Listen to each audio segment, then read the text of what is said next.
स्वागत है फ्रेंड्स आप सभी का हमारे YouTube चैनल एज स्टडीज में। और मैं तुषार जैन आज आपको पढ़ाने वाला हूँ साइंस का chapter 5 the fundamental unit of life. Friends, the fundamental unit of life क्या होता है हमें जान लेते हैं, पर उससे पहले आप मुझे एक चीज बताइए। आप सब अपने घरों में रहते होंगे और इस समय तो आप घर में ही रहते होंगे क्योंकि कोरोना वायरस है, तो लॉकडाउन चल रहा है हमारे देश में। ओके, तो आपके घर में, आपके हाउस में बहुत सारे रूम्स हैं होंगे। ओके, ये बहुत सारे रूम्स बहुत सारी वॉल से बने हुए होंगे। ओके, ये जो हाउस है ये बहुत सारे रूम्स है और ये जो रूम है ये बहुत सारी वॉल से बना हुआ है। और फ्रेंड्स, ये जो वॉल है ये बहुत सारी ब्रिक से बने हुए हैं। मतलब जो ये हाउस है इसका फंडामेंटल यूनिट क्या है फ्रेंड्स? ब्रिक्स। ओके, मतलब ये जो हाउस ये ब्रिक से बना हुआ होता है। वैसा ही ये हमारी ह्यूमन बॉडी है फ्रेंड्स। ये जो ह्यूमन बॉडी है ये बहुत सारे ऑर्गन से बनी हुई है और ये बहुत सारे ऑर्गन बहुत सारे टिश्यूज से बने हुए हैं। और ये जो टिश्यूज है बहुत सारे, ये बहुत सारे छोटे छोटे छोटे छोटे सेल से बने हुए हैं फ्रेंड्स। सेल से छोटा कुछ नहीं होता है फ्रेंड्स। तो मतलब हमारी ह्यूमन बॉडी बहुत सारे छोटे छोटे सेल से बनी हुई है। मतलब the fundamental unit of our life is cell. Okay friends, let me remove this.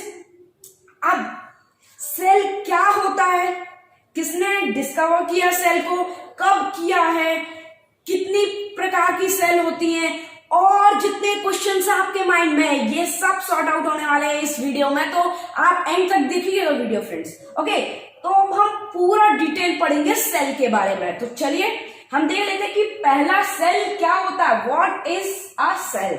Okay, cell is a basic structure unit of our body. Okay, मतलब सेल हमारी बेसिक स्ट्रक्चर है, हमारी बॉडी का बेसिक स्ट्रक्चर है। Okay, अब cell किसने discover की? तो सेल की रॉबर्ट हुक ने, जिसकी आप इमेज स्क्रीन में देख सकते हैं, कुछ ऐसे दिखते थे जिनने सेल डिस्कवर की है। ओके, सैल्यूट है रॉबर्ट हुक को, इन्होंने सेल डिस्कवर की है। कब की है? जब इन्होंने सेल डिस्कवर की तब ईयर चल रहा था 1665 का। ओके, मतलब रॉबर्ट हुक ने 1665 में सेल को डिस्कवर किया। चलिए तो हम जान लेते हैं और सेल के बारे में, कैसे इन्होंने डिस्कवर किया। ओके, रॉबर्ट हुक ने कैसे डिस्कवर किया सेल को? तो रॉबर्ट हुक ने ऑब्जर्व किया है thin slice of Kock. Okay, Kock से, और किससे? उनने खुद की सेल्फ डिजाइन माइक्रोस्कोप से। ओके, मतलब उनका खुद ही का माइक्रोस्कोप था जिससे उन्हें थिन स्लाइस ऑफ कॉक से उन्होंने देखा अपने खुद के माइक्रोस्कोप से और डिस्कवर कर दिया सेल को। ओके, तो आप माइक्रोस्कोप भी देख सकते हैं, कुछ ऐसा दिखता है हमारा माइक्रोस्कोप जो रॉबर्ट हुक ने डिस्कवर किया था। ओके, चलिए तुम और आगे पढ़ लेते हैं कैसे किया था। मैंने आपको बताया थिन स्लाइस ऑफ कॉक। हम भी कर सकते हैं फ्रेंड्स, अब हम भी कर सकते हैं। कैसे कर सकते हैं फ्रेंड्स?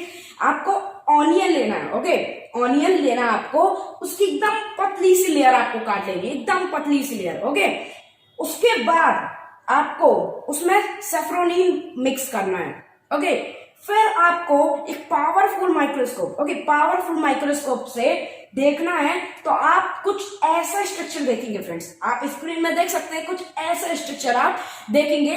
आप ये सब छोटे छोटे कंपार्टमेंट देखेंगे। सेल को हम लिटिल रूम भी कहते हैं फ्रेंड्स, ये याद रखिएगा, सेल को हम लिटिल रूम भी कहते हैं। तो आप ऐसे छोटे छोटे से कंपार्टमेंट देखेंगे जिसमें आप ये जो सर्कल देख रहे हैं ना फ्रेंड्स, ये जो सर्कल है ये न्यूक्लियस है फ्रेंड्स, इसे हम न्यूक्लियस कहते हैं। ओके, और ये जो आप लाइन देख रहे हैं जो सेल को डिवाइड कर रही है, बहुत सारी सेल्स दिख रही हैं आपको ना, तो ये जो सेल को डिवाइड कर रही है उसको हम सेल मेम्ब्रेन कहते हैं फ्रेंड्स, सेल मेम्ब्रेन। ओके, अब न्यूक्लियस और सेल मेम्ब्रेन के बीच में ये जो आप एरिया देख रहे हैं ना, आप एरिया देख रहे हैं, मैं आपको इसको अंडरलाइन करके दिखाता हूं। ये जो एरिया है फ्रेंड्स, ये जेली लाइक सब्सटेंस है जो फ्रेंड्स, इसे हम साइटोप्लाज्मा कहते हैं फ्रेंड्स। ओके, तो मतलब न्यूक्लियस, साइटोप्लाज्मा और सेल मेम्ब्रेन। ओके, चलिए तो हम पढ़ लेते हैं इन तीनों के बारे में। सेल मेम्ब्रेन क्या है friends? It is a boundary of the cell which separate the cytoplasma from surrounding. It is the boundary of the cell, ये बाउंड्री है सेल की, सारी सेल की, जो सेपरेट करती है सेल को। ओके, अब it is present in both animal cell and plant cell. ये दोनों में प्रेजेंट होती है, एनिमल सेल में भी प्रेजेंट होती है और प्लांट सेल में भी प्रेजेंट होती है। आप दोनों की इमेज देख सकते हैं, एनिमल सेल और प्लांट सेल। ओके, दोनों ही कॉम्प्लिकेटेड स्ट्रक्चर है, पर हम इनके बारे में आगे पढ़ेंगे। ओके, चलिए तो इनको हटा देते हैं हम। हमारा तीसरा पॉइंट है कि सेल मेम्ब्रेन बनती किससे है। तो cell membrane made up of proteins and lipids. Proteins और लिपिड से सेल मेम्ब्रेन बनी हुई होती है। ओके, प्रोटीन्स और लिपिड्स याद रखिएगा, ये बहुत ही इंपॉर्टेंट पॉइंट है। ओके, अब cell membrane is selectively permeable in nature, it allows some minerals in and out of the cell. जो सेल मेम्ब्रेन है वो सिलेक्टिवली परमिएबल होती है और ये अलाउ करती है कुछ मिनरल्स को अंदर और बाहर जाने के लिए। ओके, सेल मेम्ब्रेन का बहुत इंपॉर्टेंट काम है ये friends. Okay, cell membrane is flexible and can be folded, broken and renewed. मतलब वो फोल्ड भी हो सकती है, टूट भी सकती है और फिर से जुड़ सकती है। ओके फ्रेंड्स, तो ये बेसिक इंफॉर्मेशन थी सेल मेम्ब्रेन के लिए। ओके, इन सबको हटा देते हैं हम। अब जैसे हमने सेल मेम्ब्रेन के बारे में पढ़ा था, तो हम और पढ़ लेते हैं movement of substance through plasma membrane. मतलब ऐसा मूवमेंट जो प्लाज्मा मेम्ब्रेन के द्वारा होता हो। तो ऐसे दो मूवमेंट्स है फ्रेंड्स, एक हो गया डिफ्यूजन और एक हो गया ऑस्मोसिस। तो फ्रेंड्स डिफ्यूजन शायद आपने सुना होगा, हमने इसको पहले पढ़ चुके हैं। हम डिफ्यूजन को chapter first matter in our surroundings में पढ़ चुके हैं डिफ्यूजन को। अगर आपने वो वीडियो नहीं देखी है तो मैंने उसकी लिंक नीचे दे दी हुई है, पर फिर भी हम डिफ्यूजन के बारे में देख लेते हैं। Diffusion is a movement of any substance from high concentration to lower concentration. मतलब कोई ऐसे सब्सटेंस का मूवमेंट जो हाई कंसंट्रेशन से लोअर कंसंट्रेशन में जाए। ओके, हाई कंसंट्रेशन से लोअर कंसंट्रेशन में हमने एग्जांपल्स देखे थे। जैसे मैंने एग्जांपल लिया था चैप्टर फर्स्ट में कि जैसे हमने कोई अगरबत्ती को बर्न करते हैं तो पहले उसकी स्मेल उतने ही एरिया में होती है, पर जैसे जैसे थोड़ा टाइम होता है फिर वो पूरे रूम में फैल जाती है। ये डिफ्यूजन है, लोअर कंसंट्रेशन से हाई कंसंट्रेशन में, हायर कंसंट्रेशन से लोअर कंसंट्रेशन में जाए। ओके, तो अब हम पढ़ लेते हैं ऑस्मोसिस के बारे में, जो कि हमारे लिए नया है। ओके, तो ऑस्मोसिस क्या होता है? The movement of water molecule to plasma membrane called osmosis. water molecule का movement plasma membrane से, ओके, उसे हम osmosis कहते हैं। चलिए तो इन सबको हटा देते हैं हम, और एक और बहुत इंपॉर्टेंट चीज हम पढ़ते हैं, types of solution on the basis of concentration. तो फ्रेंड्स हमारे पास तीन बेसिस हैं। ओके, एक है हाइपोटोनिक, आइसोटोनिक और हाइपोटोनिक। फ्रेंड्स बहुत इंपॉर्टेंट चीज है, आप ये याद रखिएगा, आपने 8th में नहीं पढ़ा होगा। हम पढ़ लेते हैं हाइपरटोनिक, हाइपोटोनिक और आइसोटोनिक के बारे में। ओके, पहले हाइपरटोनिक। ओके, तो आप जैसे एक ये इमेज लीजिए, इसमें आप देख रहे हैं कि ये जो सेल है ये बहुत ही सुकड़ी हुई है, बहुत ही दबी हुई है। ओके, ये क्यों है? क्योंकि इसकी जो अंदर की कंसंट्रेशन है, वाटर कंसंट्रेशन है, वो कम है और बाहर ज्यादा है। ओके, तो ये आएगी हाइपरटोनिक में। आइसोटोनिक में आप देख सकते हैं मतलब मीडियम है, बाहर जितनी कंसंट्रेशन है ना उतनी ही अंदर कंसंट्रेशन है, तो इसलिए इसको हम कहते हैं आइसोटोनिक। ओके, और आप एक और सेल देख सकते हैं, ये कुछ ज्यादा ही फूली हुई है फ्रेंड्स। ओके, कुछ ज्यादा फूली हुई है, तो ये हाइपोटोनिक में आएगा, क्योंकि इसके बाहर कंसंट्रेशन कम है और अंदर कंसंट्रेशन ज्यादा है, तो ये आएगा हाइपोटोनिक में। ओके, तो हम पढ़ लेते हैं कि डेफिनेशन देख लेते हैं हाइपरटोनिक, आइसोटोनिक और हाइपोटोनिक की। ओके, चलिए तो हम हाइपरटोनिक की डेफिनेशन देख लेते हैं। Hypertonic, concentration of solution outside the cell is less than inside the cell. मैंने आपको बताया कि जो कंसंट्रेशन है सॉल्यूशन की वो आउटसाइड ज्यादा है, इनसाइड कम है, इस कारण सेल जो है वो एकदम पिछक गई है फ्रेंड्स, जैसे हम कह सकते हैं एकदम दब गई है। हम पढ़ लेते हैं आइसोटोनिक के बारे में। जैसे हमने देखा आइसोटोनिक में जितना कंसंट्रेशन अंदर होता है उतना ही कंसंट्रेशन बाहर होता है। ओके, तो हम डेफिनेशन देख लेते हैं friends. Equal concentration outside the cell and inside the cell, मतलब इक्वल कंसंट्रेशन होता है चाहे वो बाहर हो या फिर अंदर हो, क्योंकि मैंने आपको बताया ना कि जितना अंदर होता है उतना ही कंसंट्रेशन बाहर भी होता है। अब हाइपोटोनिक में क्या होता है? इसमें क्या होता है फ्रेंड्स, अंदर बहुत ज्यादा होता है और बाहर कम होता है। आप डेफिनेशन देख सकते हैं। ओके, अंदर इसका कंसंट्रेशन बहुत ज्यादा होता है जिसके कारण सेल फट भी सकती है, ब्लास्ट भी है, जैसे हम बस्ट भी कह सकते हैं। ओके, ये हो सकता है। अब फ्रेंड्स हम पढ़ेंगे types of organism on the basis of number of cells. Okay, types of organism on the basis of number of cell. तो हमारे पास दो टाइप्स के ऑर्गेनिज्म होते हैं, एक होता है यूनिसेलुलर और एक होता है मल्टी सेलुलर। ओके, यूनिसेलुलर और मल्टी सेलुलर, ठीक है। तो यूनिसेलुलर मतलब सिंगल सेल और मल्टी सेलुलर मतलब एक से ज्यादा cell, okay, more than one cell, ठीक है। अब हम इसकी डेफिनेशन देख लेते हैं। Unicellular organism are composed of one cell, okay, unicellular organism are composed of one cell. Second point, irregular in shape. Third point, simple body organisation. Fourth point, a single cell carries all necessary functions, मतलब एक single cell वो सारे जरूरी function कर सकती है, okay. ये था हमारी यूनिसेलुलर के बारे में। अब हम इसके एग्जांपल और देख लेते हैं।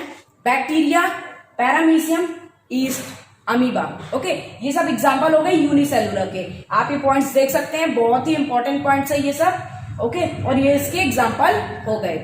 अब हम पढ़ेंगे मल्टी सेलुलर के बारे में, ओके, किसके बारे में?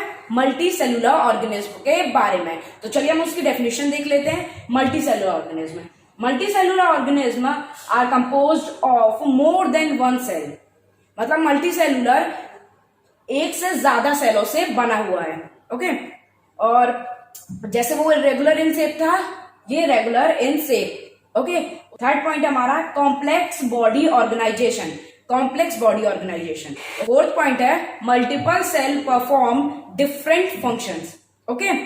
तो अब जैसे हमने पढ़ा यूनिसेलुलर और मल्टी सेलुलर के, ओके, सॉरी मल्टी सेलुलर के मैं एग्जांपल देना भूल गया।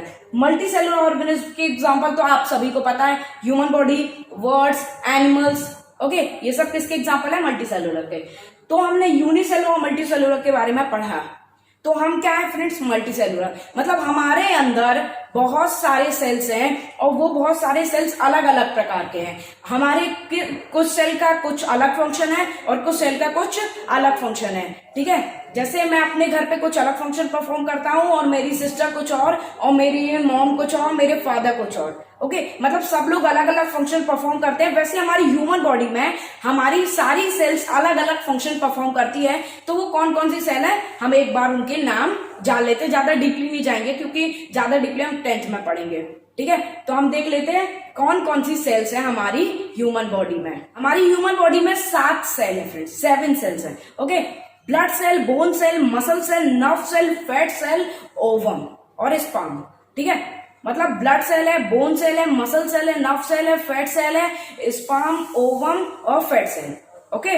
ये 7 प्रकार की सेल हैं हमारी ह्यूमन बॉडी में, ठीक है। अब हमने यूनिसेलुलर के बारे में पढ़ा, मल्टी सेलुलर के बारे में पढ़ा और हमने डिफरेंट सेल्स के बारे में पढ़ लिया, ठीक है। अब हम एक और इम्पोर्टेंट, बहुत इंपॉर्टेंट टॉपिक पढ़ लेते हैं, cell wall. Friends, cell wall ये हमारा बहुत ही इंपॉर्टेंट टॉपिक है, सेल वॉल से रिलेटेड पेपर में आता भी है। तो चलिए हम सेल वॉल की डेफिनेशन देख लेते हैं। फर्स्ट पॉइंट है फ्रेंड्स हमारा, it is the outer most covering of plant cell. It is the outer most covering of plant cell, मतलब वो प्लांट सेल की आउटर मोस्ट, जो बाहर की कवरिंग है, उसे हम सेल वॉल कहते हैं, ठीक है।